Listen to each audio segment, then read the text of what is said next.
No one expected the blood-red sky over Oriel to signal war. The planet had always been neutral, sacred land shared by many alien races. But that morning, the ground shook with the sound of marching boots and steel clashing in distant hills. "Captain." Ely Vance stood near the ridge, helmet under one arm, staring at the smoke rising from the temple below. His orders were clear: stop the invasion, hold the high ground, and eliminate any threats. But something about the mission didn't feel right. His platoon of human marines moved like shadows through the dense, golden forest. They had trained. For years, fought many wars, but this place was different. There were no cities to protect, no civilians to rescue. Only whispers of an ancient warrior race rising again. The enemy they faced wasn't a normal army. They were called the Velari Alien. Nobles with black armor and glowing blades. Ale had read about them in classified files. They fought with honor, not rage. Their leader was said to be more terrifying than all of them combined. Her name was Soraka, the warrior queen, a legend among the stars. She had ended 3 planetary wars without lifting her sword. But today, she had come to fight. And she had drawn first blood against the humans. Eli's squad reached the temple ruins just before sunset. The enemy was already there, holding the sacred grounds like guardians. Laser fire cracked through the air, and the smell of burnt soil filled their lungs. The battle began before Eli could speak a word. Blades met bullets. Screams echoed through the stone halls. Eli led from the front, dodging plasma strikes and striking back with brutal precision. His armor was scorched, but his grip never loosened. He didn't care about medals anymore. He only wanted to survive and protect his men. Then everything went silent. In the middle of the battlefield stood Soraka. She was tall and fierce, with blood-red skin and jet-black horns curling over her head. Her eyes glowed like fire, and her armor shimmered with ancient power. She raised her sword and pointed at Eli. The soldiers stepped back. Both sides watched as the 2 leaders faced each other. Eli slowly drew his blade, surprised by how calm he felt. He had fought monsters and machines, but never a queen. Never someone who looked at him like she knew his soul. Their blades clashed in the heart of the ruins. Sparks flew. Each strike echoed like thunder. Soraka moved like liquid flame, graceful, but deadly. Eli blocked and countered, his human instincts guiding him through what felt like a dance of survival. Minutes turned to hours. They fought across shattered walls and broken columns. Blood stained the stones. Neither gave up, neither spoke. And then, with a final roar, Eli struck her down. His sword hovered just inches from her throat as she lay on the ground, breathing heavily. Everyone waited for the kill. The Marines held their weapons. The Velari warriors gripped their blades. But Eli didn't move. He stared down at her face, saw the pain, the pride, the defiance in her eyes. Something inside him refused to finish it. He lowered his sword. Slowly. The queen blinked, shocked. Her people gasped. Even Eli's soldiers looked at him like he had gone mad. But he didn't care. He had seen too much death. He wasn't here to end lives. He was here to end wars. Soraka pushed herself up on one arm. Blood ran down her side, but she didn't speak. She only nodded once, a gesture so small it could have been missed. Then she dropped her blade and raised her hand in peace. That moment broke the battlefield. Velari dropped their weapons. Human Marines lowered their rifles. Silence spread across the ruins. 2 leaders, 2 warriors, had chosen to stop instead of destroy. In that quiet, Eli helped her to her feet. She was heavier than he expected, but she didn't lean on him. Her strength remained, even in defeat. But there was something else now, something unspoken between them. :respect. The wind blew gently across the battlefield, carrying the scent of smoke and blood. The silence after the fight felt heavier than the battle itself. Both armies stood frozen, unsure if the war was over or if something worse was coming. Eli didn't speak. His hand was still gripping the hilt of his sword, though it now pointed to the ground. He kept his eyes on Soraka, watching every move she made. He didn't trust her, not yet, but something had changed in her eyes. She nodded again, slower this time. Not just to him, but to her people. Her warriors hesitated then, stepped back, lowering their weapons without a word.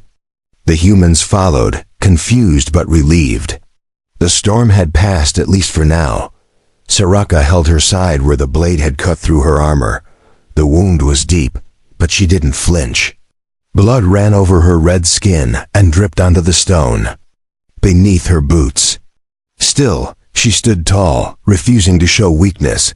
Eli stepped closer, but not too close. "You're injured," he said. "I didn't want to kill you." Soraka raised an eyebrow, then looked around at the dead soldiers lying nearby. "Then why are we all bleeding, human?" She asked with no emotion. He didn't have an answer. Not one that made sense. He wasn't a diplomat or a general. He was a soldier trained to follow orders. But today, he had broken those orders and spared the life of an enemy queen. A small team of human medics moved forward, but Eli raised his hand and stopped them. "She's not a prisoner," he said. "We treat her with respect." His voice was firm, and no one argued. Even the Valari watched silently, waiting for her command.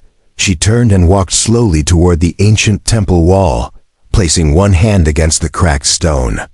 "This was once a place of unity," she said, "before your kind forgot how to listen." Eli didn't reply. He only watched her speak. The temple was older than both their species' memories. It had been built by a race long gone, a race that believed peace was sacred. Now it was a graveyard filled with broken bodies and shattered history. Soraka looked at the carvings on the wall, eyes tracing the patterns with care. "Do you know why I came here, human?" she asked. "Do you know what I wanted?" Eli shook his head. "We were told you came to take the planet for yourself," he said. She laughed, but there was no joy in it. "Your leaders fear what they do not understand," she said. "I came here because this land belonged to no one. I came to protect it." Isla frowned. "Then why did you start a war?" he asked. "Because no one listens to silence," she answered. "Only blood speaks loud enough for humans to notice." Her words burned into him, sharp and honest. He couldn't argue. His people had come armed, expecting resistance, prepared to crush it. But now, the enemy queen stood wounded in front of him, speaking truth instead of threats. He didn't see a monster. He saw a leader forced to choose violence because peace had no voice. "Come with me," he said suddenly. "To the camp. You can talk to the generals." Soraka gave him a cold stare. "They won't listen," she said. "They never do." Eli nodded, then shrugged. "Maybe not. But they'll listen to me now. I spared your life. That changes things." She paused, considering. Her warriors looked to her, waiting for the signal. Finally, she gave a short nod. "Very well, human, I will walk with you. But if they raise a hand to me, I will end them before they blink." Eli didn't smile, but his eyes held something close to respect. "Fair enough," he said. They walked side by side through the ruins, two enemies who had chosen not to kill, walking into a future neither fully trusted. Behind them, the soldiers followed slowly. Tension still lingered in the air, but so did something new. Possibility. Change. A beginning born from a moment of mercy. And though no peace had been signed, the first steps toward it had begun. The human camp was tense when Eli returned with Soraka by his side. Soldiers stared with wide eyes, some gripping their weapons tightly, unsure if this was a trick or a warning. The queen walked without fear, blood dried across her side, chin held high. Eli raised his hand and waved for his squad to lower their guns. No one moved for a moment. Then, slowly, one by one, the weapons dropped. Silence followed them as they made their way through the camp toward the command tent. Soraka's eyes moved over the machines, the tents, and the people. Her expression stayed calm, but her thoughts were racing. These humans were not what she expected. She had prepared to die in the ruins. Now she walked among them like a guest, not a prisoner. Inside the command tent, General Rourke stood at the table with maps spread out before him. His face hardened the moment he saw Soraka. He reached for his sidearm, but Ely stepped between them without hesitation. "She's not a threat," Ely said. "She surrendered." Rourke narrowed his eyes. "She killed dozens of our men. This is war." Soraka's voice was sharp and cold. "And your men killed hundreds of mine. Do not speak to me of balance, human." The tension snapped like a cable pulled too tight. For a long second, no one spoke. Then Rourke sighed and stepped back. "Why?" "Is she here?" he asked. "Because we need to end this before more die," Ely answered. "She's willing to talk." Rourke didn't like it. That was obvious, but he nodded in motion for the guards to leave the tent. When they were alone, he folded his arms and looked at Soraka. "Talk then. What do you want?" he asked without emotion. Soraka stepped forward, ignoring the ache in her body. "This planet does not belong to you," she said. "It belongs to no one. It was sacred to many before your machines landed. I came to protect it.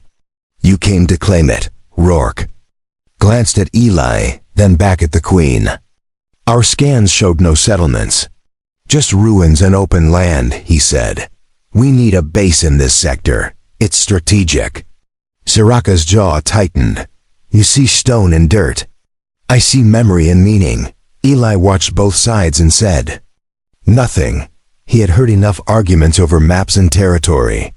What he wanted now was action, peace, a reason to believe this battle hadn't been for nothing. "We can find another world," Soraka said. "But not if you keep pushing us. I don't want more blood spilled. That's why I offered my own."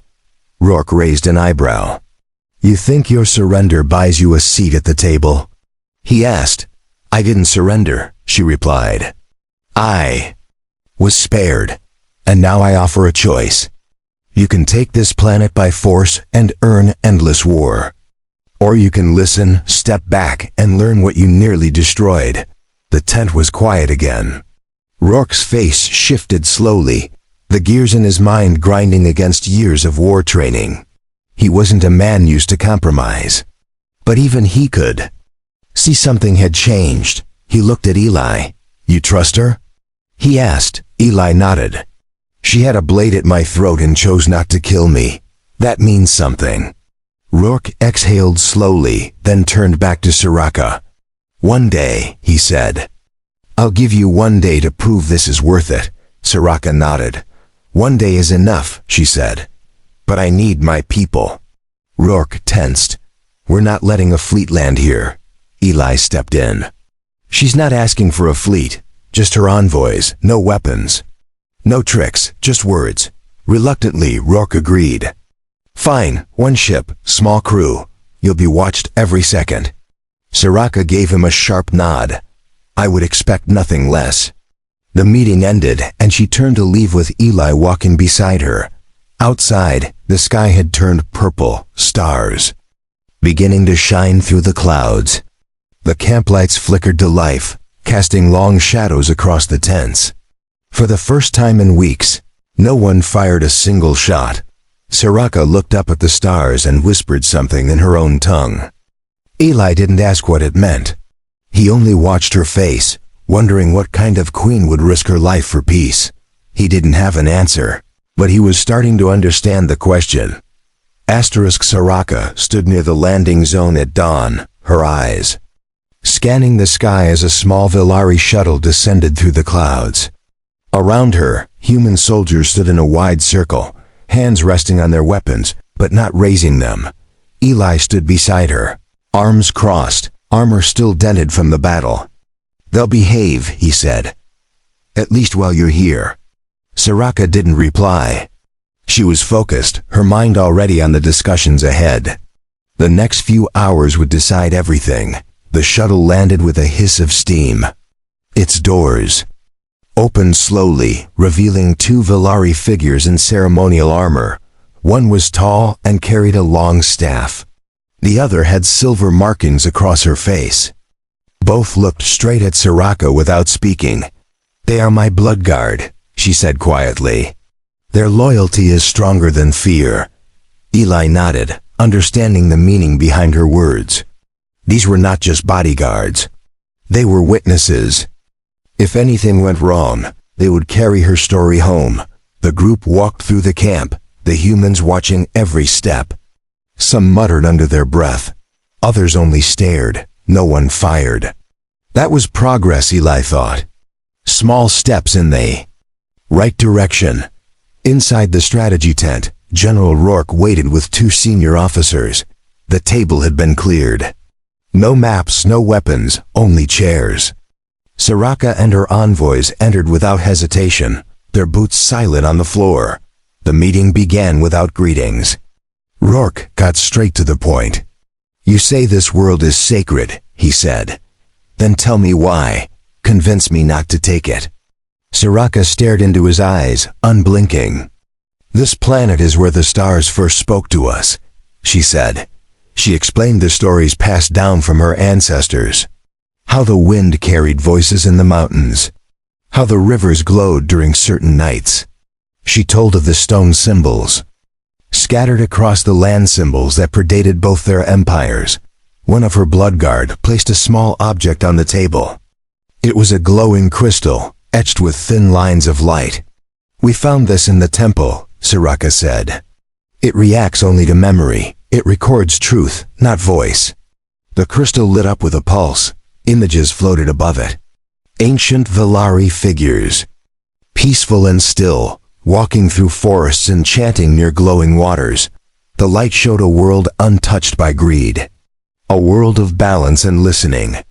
Eli watched the images in silence. The others did too. Rourke's face remained unreadable, but his hands were no longer clenched. When the light faded, the room stayed quiet. The past had spoken, and no one dared interrupt. "We don't need to fight for this world," Soraka said. "We need to protect it from both our futures." Rourke finally leaned back. "So what's your offer?" he asked. "We leave, and you claim it alone?" Soraka shook her head slowly. "No one claims it," she said. "We create a circle, a joint protection zone, no weapons. No armies, only guardians from both our kinds, equal watch, equal care." The idea sounded impossible, yet it carried weight. It sounded like hope. Rourke looked at Eli. "You believe in this?" he asked. Eli took a breath. "I've seen enough to believe in her," he said.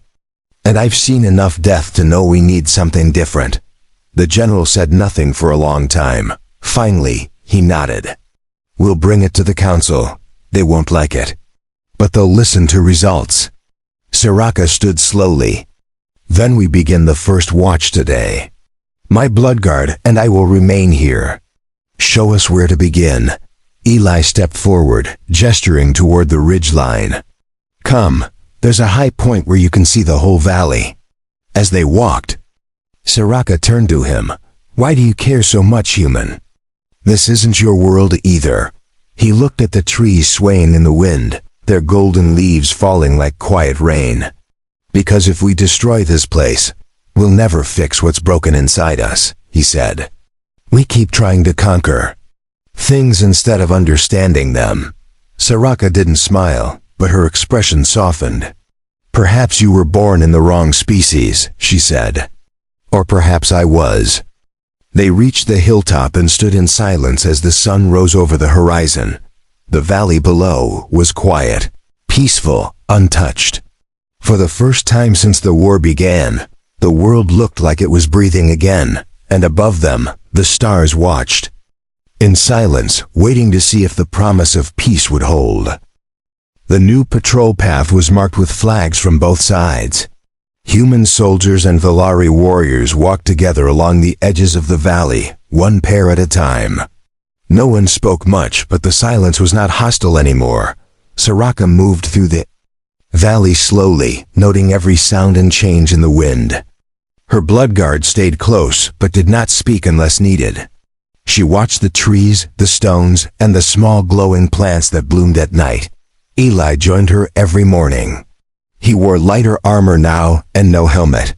His rifle remained slung behind his back, untouched. Soraka noticed he no longer walked like a man expecting war.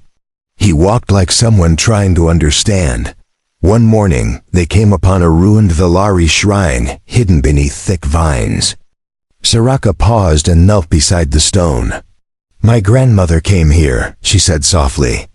She believed the air here could carry prayers. Eli stepped closer but didn't touch anything. "Do you still believe that?" he asked. Soraka placed her hand on the stone. "I want to," she replied. "But belief is harder after blood." That night, the camp was quiet. A shared fire burned in the center where humans and Velari sat at a distance. Some traded rations, others traded glances. No one knew what to say, but being near one another without aiming weapons was progress. Eli sat on a crate sharpening a fat blade when Soraka approached. She sat across from him without a word. He handed her a piece of dried fruit. She took it without asking what it was. "What happens if the council says no?" Eli asked. Soraka looked into the flames. "Then I return home. I gather my warriors, and I tell them we tried peace." Eli didn't like the answer, but he understood it. No warrior could offer peace forever without support from their people. "And if they agree?" he asked. Soraka turned to him with calm eyes. "Then I stay." The wind picked up, rustling the canvas tents.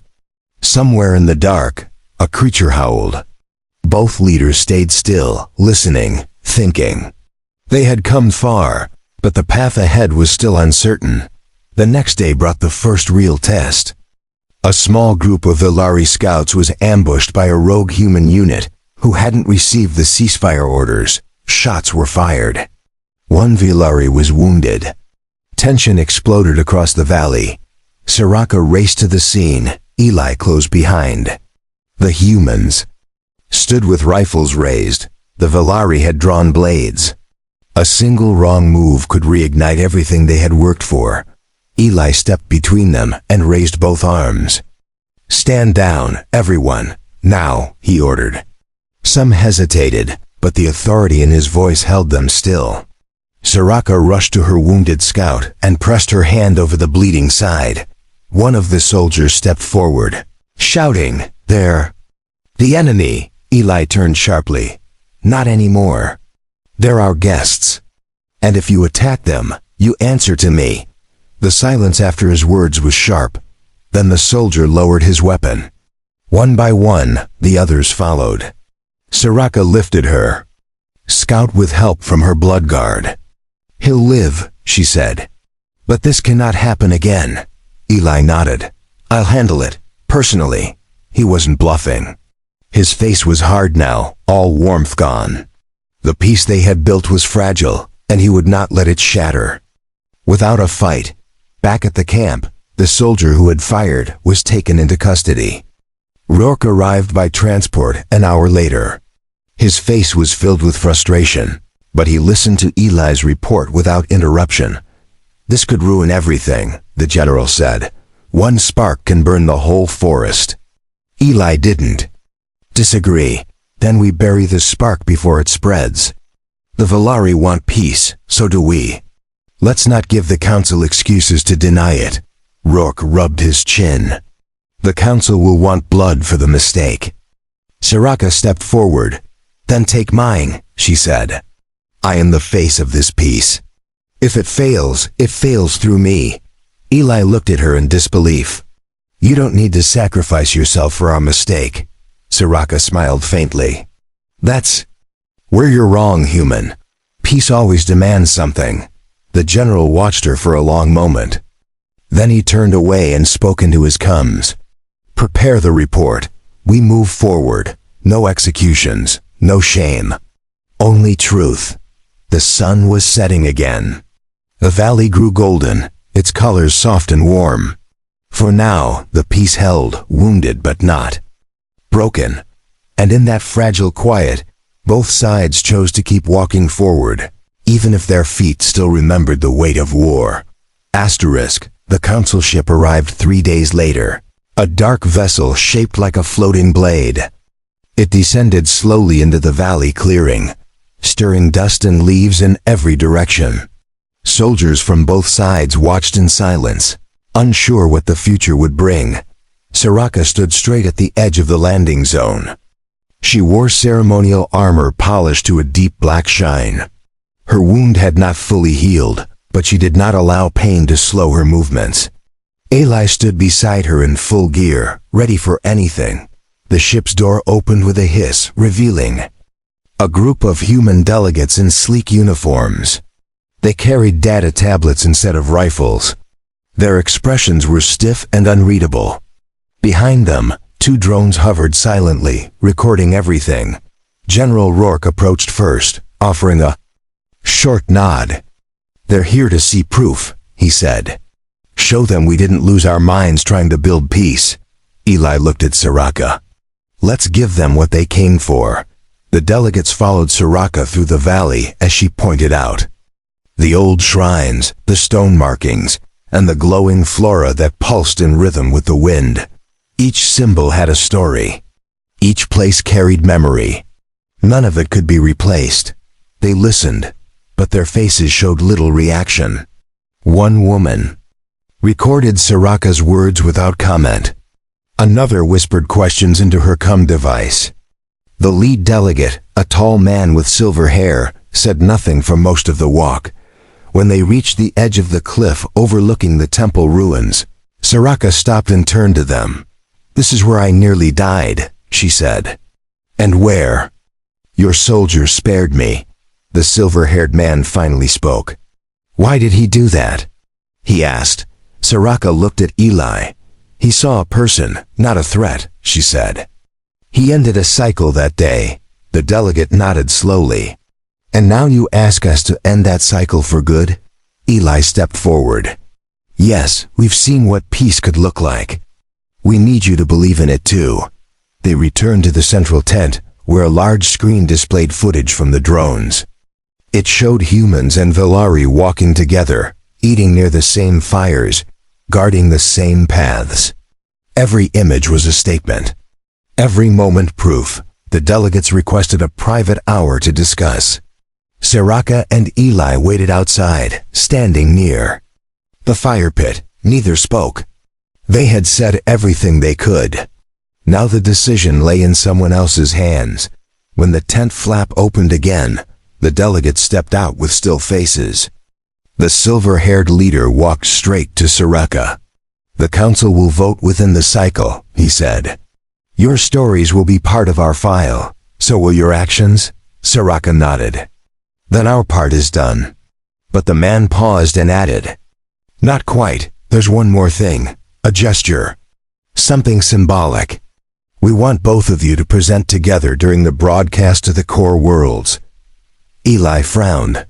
"You want us to speak publicly?" The man nodded.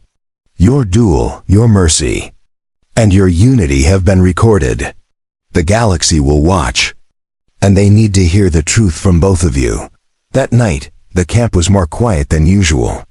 Even the wind seemed to slow. Soraka stood on a small platform beside Eli as the holodrones hovered above them. A single red light blinked 3 times, then turned green. Eli spoke first.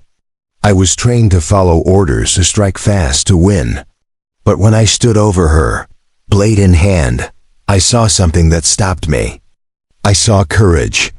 Not just in her weapon, but in her willingness to die for her people. And something in me broke." Soraka's voice followed without delay. "I rose that day expecting death. I found something else. A human who refused to kill because he had already seen too much of it. A human who gave his enemy a choice instead of an ending. We do not expect forgiveness from the galaxy," Eli said. "We only offer proof that it's possible to change." Soraka added, "And that sometimes the ones we call enemies Become the reason peace survives. The broadcast ended and the camp exhaled. Drones blinked out, messages were sent, and stars across the system lit up with signals carrying their words. All that remained now was to wait.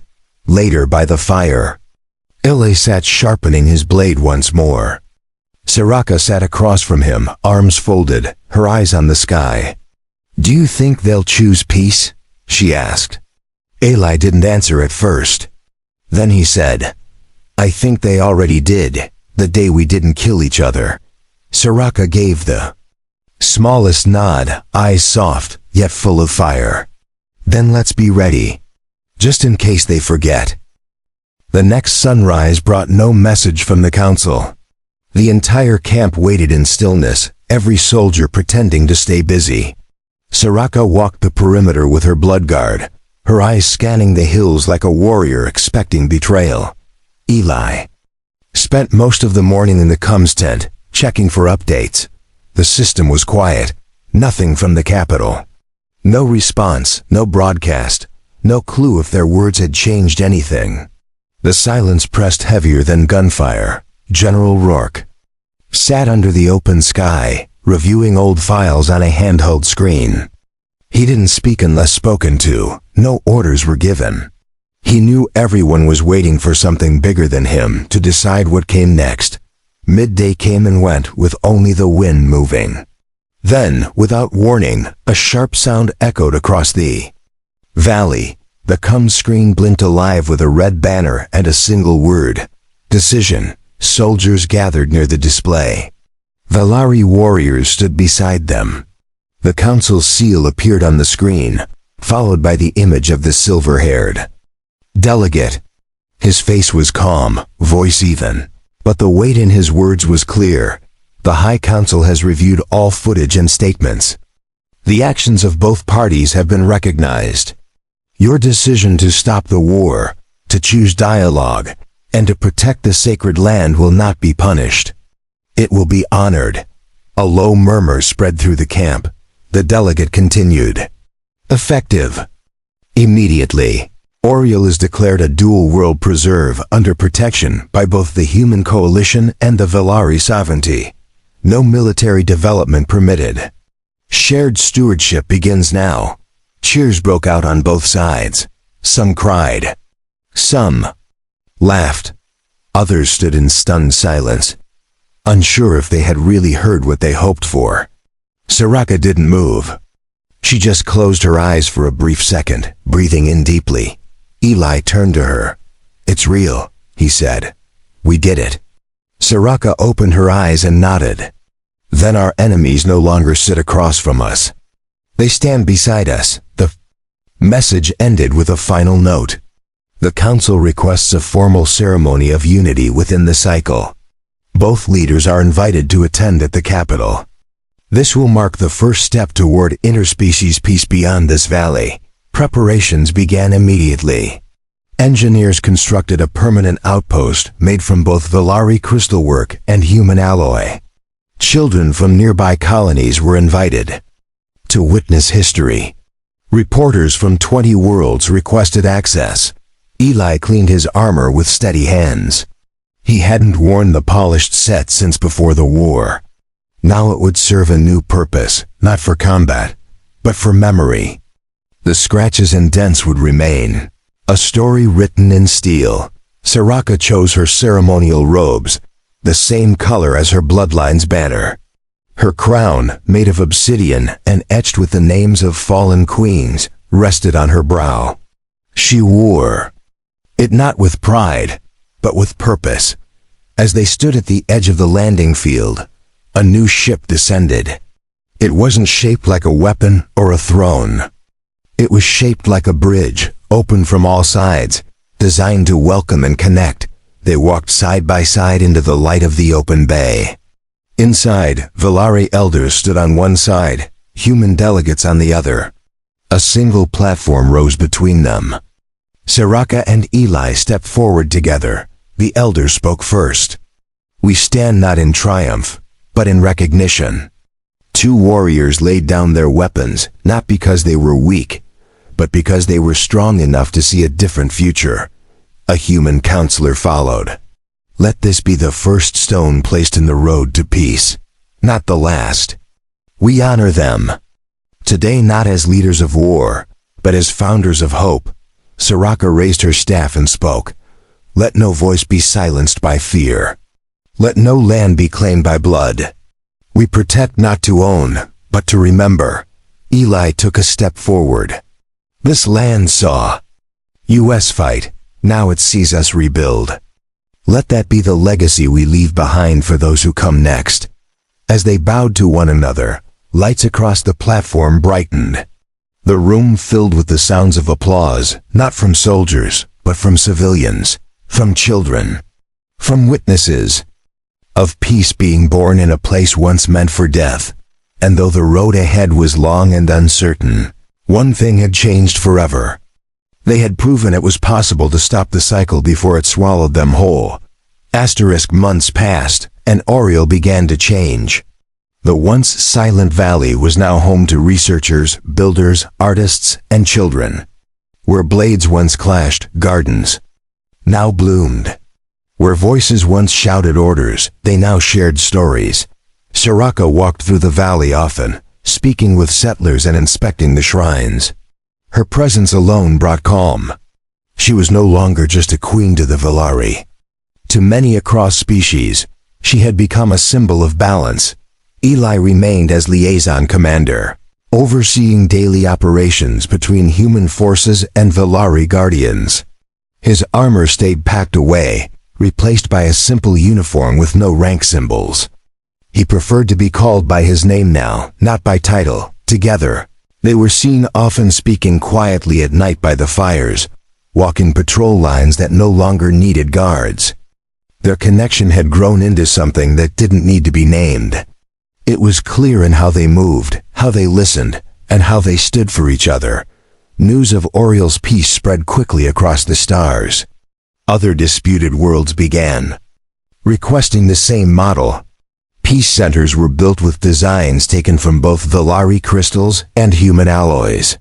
Even the council admitted it had never seen results like these. One evening, a message arrived for Soraka. It was sealed with the crest of the Velari sovereign house. She read it in silence, then folded it carefully and tucked it into her robe. Eli noticed the shift in her expression. "You're being called back," he said. Soraka gave a small nod. "They asked me to return and take my place as High Matriarch. The seat has been vacant since the war began. They believe I've proven myself ready." Eli leaned forward slightly. "Do you want that life again?" She looked toward the sky. "It is not a choice of want. It is duty. But this time, I will not sit on a throne alone." The next morning, a small ceremony was held in front of the great temple. Humans and Velari stood in equal number.